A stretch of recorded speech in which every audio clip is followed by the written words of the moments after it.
米大リーグ、ホワイトソックスの村上宗隆は日本時間2日、敵地で行われたパドレス戦に2番1塁で先発出場しました。2回の第2打席で、メジャー単独トップとなる13号スリーランを放ち、その圧倒的なパワーを見せつけました。ホワイトソックスの地元局、シカゴスポーツネットワークの実況席も、この一発に大興奮。実況のジョン・シュリフェン氏は、強烈な一撃が突き刺さった。村上にはパワーがある。彼は現在、メジャーで本塁打数の単独トップに立っていますと声を弾ませ、村上の一撃を絶賛しました。この日の地元放送では、試合中だけでなく試合前後にも村上の特集が組まれ、まさに村上の話題一色となりました。メジャーの舞台で存在感を増し続ける日本の大砲に、現地でも大きな注目が集まっています。これらの模様を日本語字幕付きでご紹介します。It is this, Munetaka Murakami, getting on the plane for San Diego.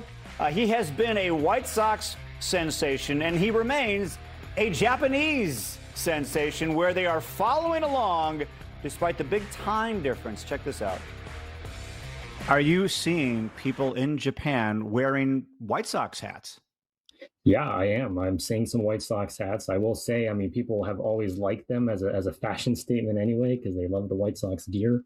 But you know, if you go to even Major Jingu Stadium to watch the Swallows play, I see some White Sox hats there as well. So yeah, I mean, the longer he continues his career in the South Side, he's gonna, you know, win over a lot more fans in Japan. How do you guys ingest it in terms of, you know, what you're doing when there's baseball going on? Because I think oftentimes you guys are asleep when Murakami's playing. Yeah, certainly when there's games on the East Coast, and if they're, you know, central day games, very hard to watch because that's in the middle of the night in Japan. But you do see some pretty, you know, diehard fans will wake up for that. But if it's a night game, especially, you know, on the West Coast, that actually ends up being a pretty nice time to watch in Japan. That's like 10 a.m. So people can get their, you know, morning breakfast in while they watch some baseball. But for Murakami, I think a lot of fans are just ingesting it in a casual way with highlights as well as, I mean, he's making national headlines. I mean, it's on the evening news, you know, anytime he hits a home run. And also in Japan, when you ride trains, sometimes the trains have monitors where they have news from the day so people can look at it while they're going to work or going home from work. And yeah, there's been a lot of Murakami on these news monitors this month because, yeah, anytime he homers, that is very much news. That's from our latest White Sox podcast. Yuri does a great job covering Japanese baseball in Japan. He followed his whole career, Murakami's, and now there's just, you know, I just see on my social media, I have tons and tons of Japanese baseball fans who are now following me just because of Murakami. You guys think Murakami is huge in Japan right now? Wait till the end of the season. Oh, yeah. Just wait till the end of the season. That man stay healthy. Oh. Summer's coming up very fast. How big is he going to be in Chicago? That's what I want to know. We were watching batting practice, and the ball was absolutely flying here at Petco Park earlier today. Montgomery was launching shots. Murakami was launching shots. I can confirm the ball was jumping. Everybody was taking it deep. Obviously, you don't necessarily see results carry over from batting practice, but you do get to see what the ballpark is playing, how lively it could potentially be each night. Another thing to take into account is the sun's still up. It's a little bit warmer. All of a sudden, the temperature starts to drop. That heavier air comes in. Ball doesn't travel as well at night, especially here. That perfect temperature of 67, 68 degrees. 3-2. This ball is drilled. Back it goes. Murakami has the power.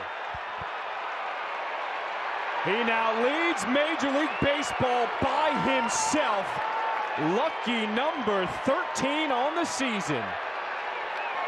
Murakami crushes this ball to right center. It doesn't matter what marine layer is out there. This does not matter. He drills this one over the right field fencing they set up, and that big inning we were talking about, John, it just happened. 6 runs here in the top of the 6th. 6 runs in the top of the second for the White Sox. 3-2 breaker right in the middle, and it is absolutely smoked. Knew it right off the bat, did Murakami, and just watches it go into that San Diego night. Vargas on the ground to second base, but the damage, it is done. The big blast, Munetaka Murakami. Take a look at this one. Bam! What a shot by our crew. That is special. This guy is special. White Sox up 6-0. And a drive out towards deep right center field, and that ball is gone. A 3-run home run for Murakami, his 13th of the year. And the White Sox take a 6-0 lead. All the walks in the inning turn into runs. We talked about Murakami cleaning it out. Remember that foul ball down the right field line? It's a pitch that was in. Well, this is a breaky ball. This is a curve ball. He wants to backdoor it, and that one ends up right down the middle. And he's showing off that power to the gap. Munetaka Murakami at the plate. Whammy! I don't know how to put this. Get foul. It won't Get foul. Hey, man. But he's kind of a big deal. A 3-run homer for Murakami, his 13th of the season. The Sox put 6 runs on the board in the second inning. Boy, that escalated quickly. Career games. Munetaka Murakami is back in the Major League lead for home runs, ahead of Aaron Judge and Yordan Alvarez. Your thoughts on what Murakami is doing to Major League pitching? Chuck, we predict that. We predicted that he would have about... Without see him one at bat. Yes. All the people talk about he's going to be a bad hitter, he's going to be this. We predict that. Home run, walks, strikeout, RBIs. We predict that. It's not going to be Ichiro Suzuki to hit 300 hits. But this man has been great. And you know what? He got 13 home runs.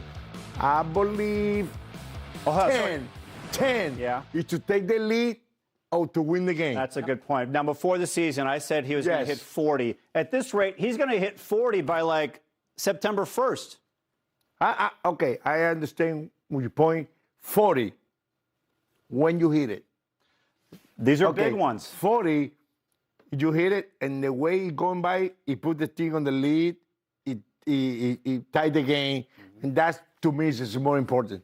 Well, you're showing some power, and also Munetaka Murakami. I saw you guys with your new handshake, or I don't really know what that is. You're going to have to explain that. But just how would you describe what his presence has meant to this group? I mean, like I've said before, you know, it's just one of those things that, you know, it just brings, you know, more to our team. And, you know, like last year, you know, it takes pressure off some of us other guys, you know, to drive in runs and things like that. And, you know, one swing of the bat, you know, he can just change the game, blow the game open for us. And it seems like every time he hits a homer, I hit a homer too. So he needs to keep doing it. So what is that little handshake you guys have? Well, we went to dinner last night and we ate a lot of sushi, so it's something with sushi. I didn't get the full scoop. He was trying to do it to me too fast. All righty, let's take a look at that Murakami at bat. They'd already scored 3 in the frame, Bob, and then he gets up with 2 men on. Yeah, no, we talked about it before the ball game. He loves to hit off-speed pitches that are in the zone. He gets a couple of breaking balls to start things off with, misses outside with a fastball. This hanger, he barely misses. Then Marquez misses with a fastball, but this is the big picture. The 2-2 curveball doesn't get the call, then he hangs one. He saw a bunch of curveballs in that plate appearance, and finally the last one was the best one for Murakami. This is what he feasts on. Look, give him credit. He makes the most of mistakes in the zone. He's pitchable. We talked about it. He can go fastballs up in the zone. He doesn't catch up to anything above 93 miles an hour for the most part. But if you make a mistake with an off-speed pitch in the zone, it's very rare that he's going to miss. He didn't miss that one, and that was really the turning point of this ballgame. A lot of moving parts for his swing, too. He's got the big leg kick, so a timing mechanism there. Yeah. Looks like he might have some holes, but to your point, you show him enough spin, and if something doesn't, he's able to hammer it. And you talked about the high leg kick. That's probably part of the reason he doesn't do very good above fastballs above 93 miles an hour. But he has that timing mechanism for cutters that are mistakes, off-speed pitches that are mistakes. He doesn't miss them.